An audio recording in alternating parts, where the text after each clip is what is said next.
So it is of no surprise to anyone that in this day and age, the streets aren't always the safest place, especially in the night where dangers can be around you. And if it is, what would you do? There's a public service announcement on the things that you should know how to defend yourself against these dangers. So first, let's see how dangerous it is. How could it get out there? And we scare our children of the dangers of being left alone in the streets. Like a white van could offer you a candy to lure you in and take you away. We've all heard these variations of that story, but just how potent these criminals are. Like, let's see how rampant kidnapping really is.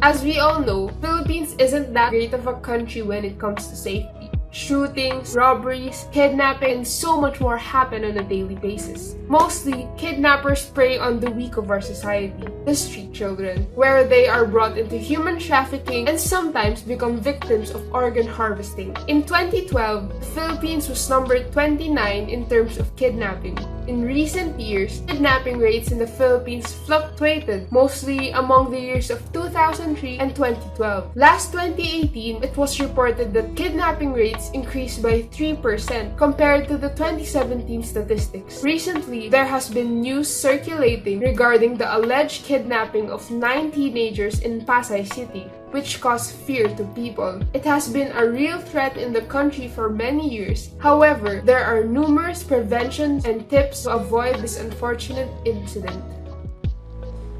Now that we've known just how bad it is, let's know what to do to avoid all these kidnappings, So prevention is better than the cure. As they say, here are the things that you should know how to prevent being kidnapped.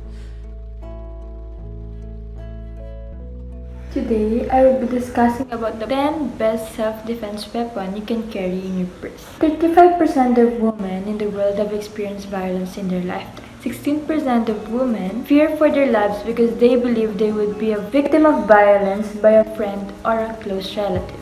While violence against women has many facets, one thing that is key is educating and arming women with self-defense weapons so they can defend themselves. When considering carrying a self-defense, it's important that you feel comfortable carrying the item. If it's bulky or you're unsure how to use it, it won't be much of a value. The first weapon is tactile knife. Knives are one of the best self-defense weapons available. Apart from self-defense, their use are abundant. A knife is also a lethal weapon and in some cases more powerful than a gun. A heavier knife might not be a good choice for carrying in a purse, so choose the one that's lighter and about 3 inches long. Be sure to check your state's law before deciding to wield the knife. The first is taser or a stun gun. Tasers or stun guns work well, especially if your attacker is close. They work by sending millions of volts into the body, stopping the attacker, which allows time for you to run for help. A stun gun or taser with a flashlight could be beneficial. Use the light to blind your attacker and ask for help. The third one is alarm keychains. Alarm keychains are a great choice for women on college campuses. Some come with buttons to press, others require pull, but they share a commonality. They're all really loud. It's important to note that while alarm keychains are easy to carry around, they're far from weapon status. They cannot harm, but merely project a warning signal to ward off attackers or grab the attention of the surrounding public to come to your rescue. The fourth is lipstick stun gun. If you want to opt for a more hidden self-defense to carry around, but like the idea of a stun gun, lipstick stun gun might be your thing. And even more so, it conceals as a lipstick container that blends with the content of your bag. Even with its small size, make sure you understand how to use it. The fifth weapon is pepper spray or gel. Pepper spray is a go-to for many women because it's not lethal and nearly anyone can use it with little education. A shot of pepper spray to the opponent can render them helplessly for several minutes. Police officers are known to use pepper spray as well. Pepper gel is a newer product that has some benefits over a spray. Gel has a greater distance and it's more sticky. The burning is more intense as well and it works well indoors.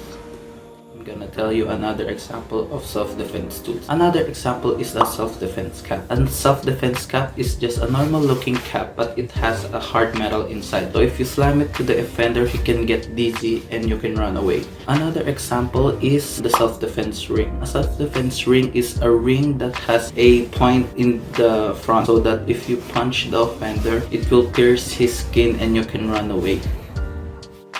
In addition to the self-defense weapons that you may put in your purse, we have the whistle. The whistle seems to be more old school, but it works similarly to the alarm keychain. Blowing it could scare off a threat. Whistles are light enough to carry in your purse. Another one is the panic app. Did you know that your cell phone could be helpful if you run into an attacker? At first, panic may seem like an alarm system, but it's just more sophisticated. Specially selected pin ensures that your assailant cannot disarm the app. Aside from the giving of blaring sounds and a light show, it taps in your social media to alert family and friends that you're in trouble. Another one is the tactile pen. For some women, carrying a knife might be uncomfortable. Tactile pens are meant to give a similar blow while remaining camouflage. Tactile pens also can be used for another purpose, a regular everyday pen, which makes them brilliant choice to keep in your bag.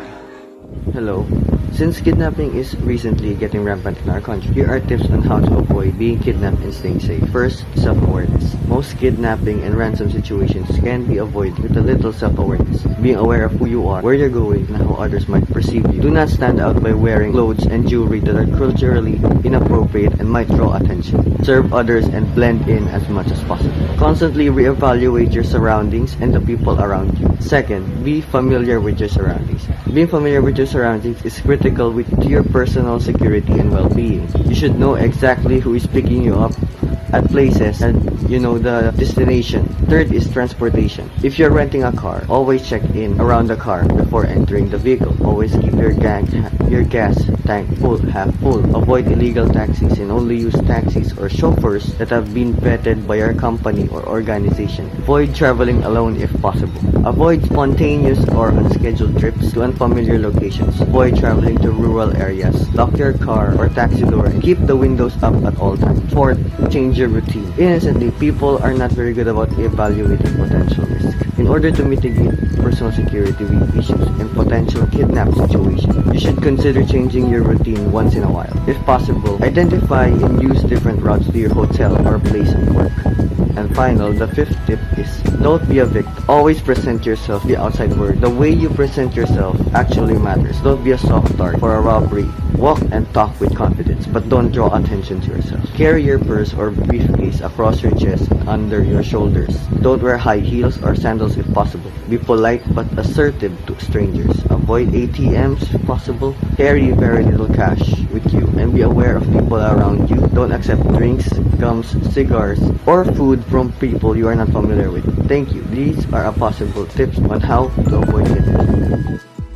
Let's say despite all these steps, you're still got yourself in a very dangerous situations. Fear not, for there are ways to save yourself. Even if we do hope that you never need this knowledge, we believe that you should still know what to do in case of these happenings. With all that said and explained, there are many people who were convicted for defending themselves. For instance, we have the Brett Osborne case in London and the John McNeil case in the United States. There's nothing wrong with defending one.